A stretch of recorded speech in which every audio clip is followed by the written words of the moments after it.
I wanted to talk about really was housing and basically infrastructure. So most of the points that I'm going to put across it will be locally to me, but in the grand scheme of things, it's probably going to be the length and breadth of the country is going to be exactly the same. Basically, what's happened in Basildon, there's been two administrations, so two forms of councils that have, 1 year it was, so one period was a Tory-led government in the local council, and then now it's just gone to a Labour council. So with the, you have two things. So in my parish council, we've done a thing, you do a neighbourhood plan. So it's a local plan, and that deals with, you know, all sorts of things like infrastructure, housing, bus routes, cab firms, anything like that.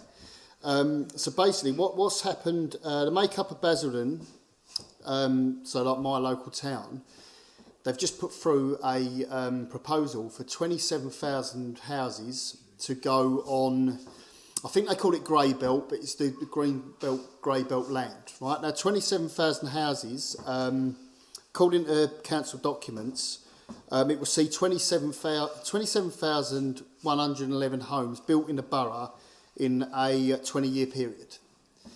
So, okay, 20 years is quite a long time. However, when I go back to the infrastructure side of it, if Basildon did take on an extra 27,000 new homes, the infrastructure's not there. Is there enough doctors? Is there enough schools? Locally, my parish, the Note Bridge School, the only thing they can do is build upwards. They can't build it any bigger. So youngsters in the a lot of youngsters in the area are going to other schools, which are good, but they're away from the actual village. So that would be a problem. Emergency services. If you've got there's more population, emergency services are stretched, the NHS is stretched as it is. You know, with more people moving into the borough, especially Basildon, and other places around the country, the system's going to break. Cars, for instance. I mean, we have a great issue here for an emergency on the school in the local area is at the bottom of there's a little parade of shops, a pharmacy and a school, but it's in a cul-de-sac. So at 8:30 in the morning, when all the kids are getting dropped off to school by the parents and things like that, there's banks of cars on both sides of the road. And we've had it before. I mean, dust carts can't get down there with bin day. It's going down the road. If an emergency vehicle goes down, it's not going to be able to get through. So that's the thing. There's a severe, going on to that, there's a severe lack of parking and garage spaces in Essex, Kent, wherever. So, you know, if 27,000 new homes are going to be built, if there's 4 or 5 people in these houses, they might have 5 cars. If there's no garages and you may have 1 parking space, you might not even have a parking space. So, you know, it's very difficult. Current bus services in and around my town are not great. So obviously, where we are now, London buses, they're quite good. But I mean, like my bus services are quite infrequent, especially on a weekend, especially on a Sunday. There might only be 1 an hour. If there's people, you know, elderly people in the residents that need to go to, say, Southend, for instance, on a Sunday, that would be problematic because there's not enough bus services. You've got another 27,000 homes. If the bus service stays the same, it's you know, going to be quite bad. The roads in Basildon in particular, they're renowned for being horrendous. There's potholes, and I know it's everywhere, but there's potholes, and what they do, they fill them in. They'll shut the roads off during the evening, but they'll shut them off between, say, 1 in the morning till 5 o'clock, fill the hole, doesn't let it set quick enough. They have to reopen the road because people are commuting to and from work in the morning, and, you know, by 2 or 3 months later, the weather gets colder, cracks, same hole reappears. So, journeys at peak times can be extremely difficult. So if there's, you know, as I said, if there's double the amount of cars on the road, that's going to affect the local areas. we got locations like high-rise flats in Basildon. So one of the administrations, where they wanted to, so the town centres, like they are everywhere, the rents are too high. There's not many shops anymore. There's people online shop. People, get their groceries delivered. So not as many people going into town centres and doing shopping and whatsoever.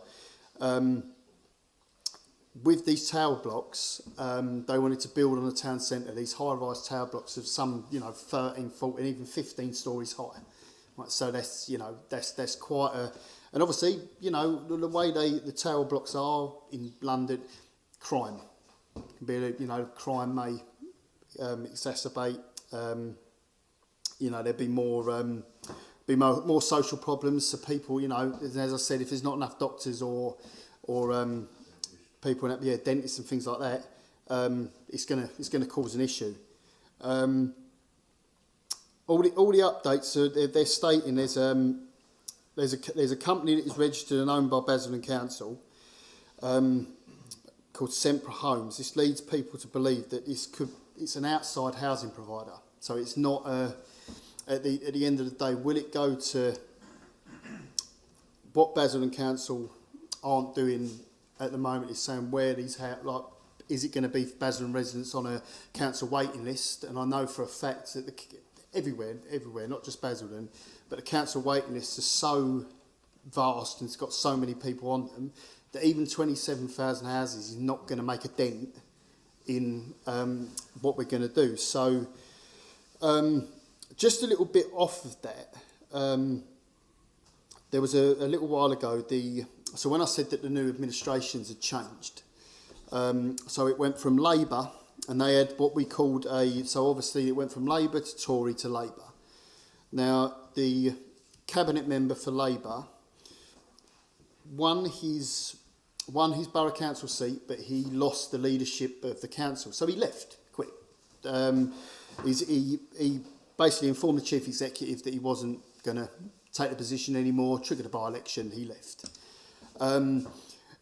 When he left, the local plan, which is a little bit different from a neighbourhood plan, so a neighbourhood plan would be specific for Noak Bridge, so it would be just your little village area or Bexley or Sidcup or wherever you've got your little thing, whereas a local plan is what would be a council's, it's basically a council's blueprint for what is going to be, what's going to be done, so houses, infrastructure.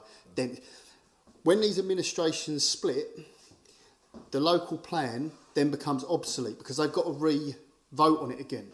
That means it's open season for developers because there's no local plan for them to digest or speak about. So a developer, I think, right, I'd like to buy this. I mean, we're having an issue in Noak Bridge at the moment with a 400 dwelling properties that want to be built on a buffer in between our village and the A127. Actually, there's a big place there, but obviously it's a lot of green belt, a lot of football pitches, and obviously with football pitches, there's a lot of green land, a lot of places that houses could go.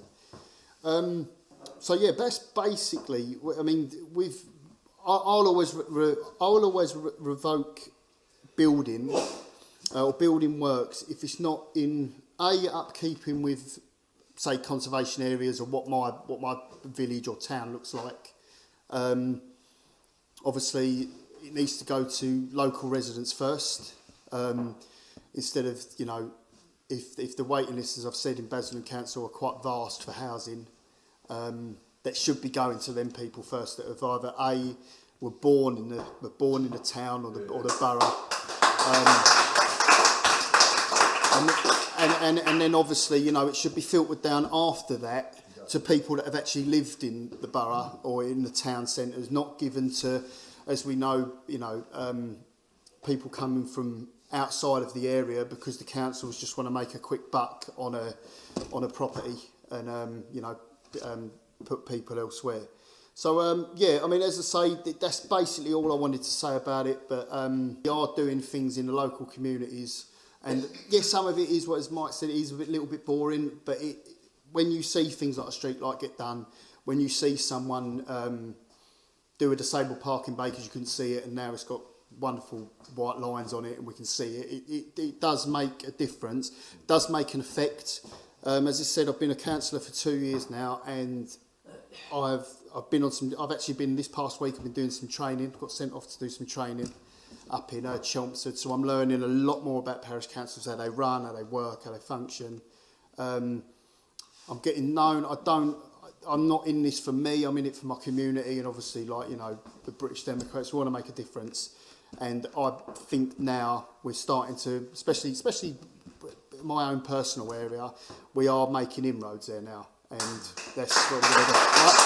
So thank you.